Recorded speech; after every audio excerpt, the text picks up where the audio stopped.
Ne këto kërkesa janë bërë, pra janë bërë që në seancën paraprake ku vetëm 2 nga bashkë të Pandeurit kanë kërkuar gjykim të shkurtuar, ndërsa zoti Meta në fakt ka kërkuar gjykim të zakonshëm sepse ai do të përballet dhe i do në stall të gjithë dëshmitarët, do t'i vlerësoj të gjitha provat në gjykim të zakonshëm, dhe padyshim vetëm prokuroria ka për të thirrur sipas dosjes që ajo ka paraqitur në gjykatë janë rreth 110 dëshmitar, plus pastaj provat e tjera që do t'i nështrohen gjykimit, plus të tjera provat me audio që padyshim do jenë pjesë e shqyrtimit gjyqësor, plus edhe provat që do kemi ne si përfaqësues ligjor që do shkojnë, nëse do pranojnë nga gjykata, mund të shkojnë rreth 200 apo 250 dëshmitar. Tani, është pranuar gjykimi i zakonshëm, pra është kërkesa juaj, po është pranuar?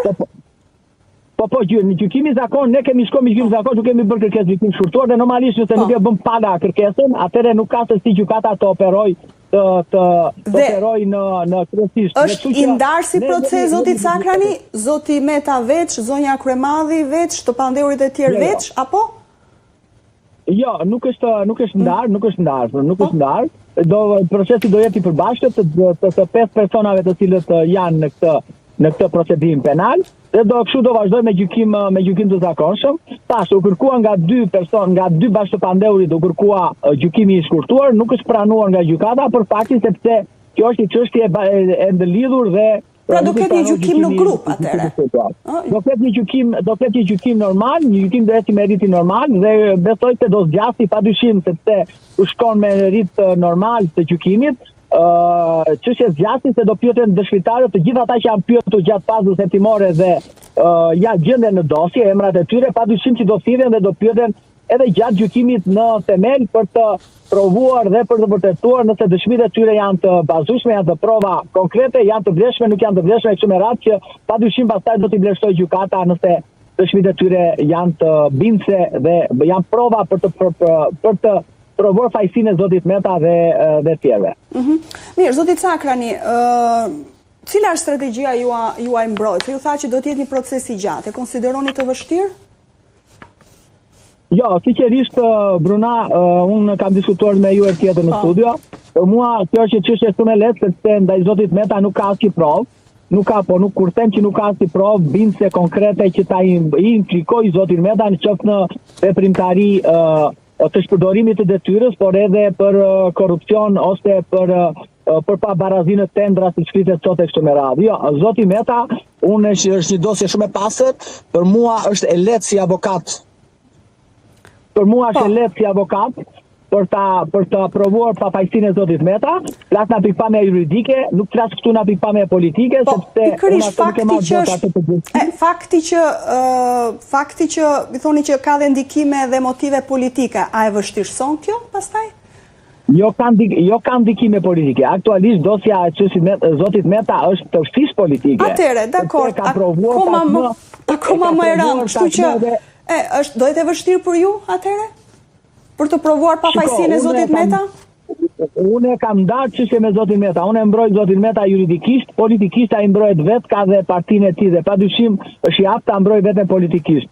Kështu që unë po flas këtu nga pikpamja juridike, Bruna, që kjo më intereson mua si avokat. Nga pikpamja juridike, asnjë nga akuzat që kanë ndërtuar organi procedurës, të montuara shumë keq në fakt, nuk e implikojnë zotin Meta në veprimtari korruptive ose të pastrimit të produkteve veprës penale.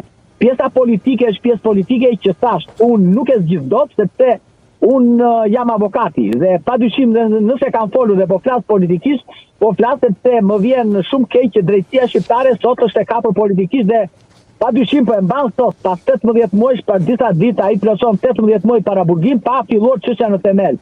Dhe kjo nuk ka ndodhur deri më sot, të paktën një rast të vetëm në Shqipëri, që një qytetar ose një individ si ç'është edhe zoti Meta të rrinë në paraburgim 18 muaj pa nisur procesi gjyqësor. Dhe është një skelje flagrante e konventit. Çfarë zoti Cakrani, po nëse drejtësia është e kapur politikisht, atëherë si do ta bëni ju betejën tuaj? Ne ke betejën tonë do ta bëjmë sepse në çështjen e themel do jeni fatmirësisht, do jeni dhe ju gazetarët aty dhe do të shikoni dhe do të kuptoni padyshim do bëni dhe analizën tuaj që të shikoj që çështja e zotit Meta është politike dhe ne do këtë gjë do ta faktojmë publikut. Ne tashmë zoti Meta betejën e ka me publikun. Betejën juridike zoti Meta e ka fituar dhe do vazhdoj që ta bind publikun të kuptoj që shiko, unë nga taksa toja, nga besimi juaj, unë nuk e kam shpërdoruar kur. Nga taksa toja nuk kam futur dorë në festin e buxhetit të shtetit dhe nuk kam shpërdoruar ndonjëherë detyrën. Kjo është ajo që ne kërkojmë sot nga mediat, nga gazetarët që të kuptoj edhe publiku. Kështu që ne do vazhdojmë betejën tonë, padyshim, do jemi në Kjo është arsye që keni kërkuar prezencën e mediave dhe të përfaqësuesve aty të ndërkombëtar të ambasadave? Jo vetëm me prezencën e mediave, por ne aty do kërkojmë të paraqiten dhe kush ka interes, edhe ambasador të huaj dhe padyshim edhe politikan, deputet e kështu me radhë për të kuptuar dhe një herë tjetër që nuk ajo reforma në drejtësi e cila u predikua dhe u propagandua si një arritje madhe e ndërkombëtarëve, nuk është gjë tjetër vetëm është kthyer në një inkuzicion. Dhe kjo është betejë jon tashmë brunana data 27 prill e në vazhdim. Prandaj që do jemi këtu dhe do ta diskutojmë. Ju falenderoj shumë për bisedën zoti Sakrani. Kënaqësi si gjithmonë. Mirupafshim.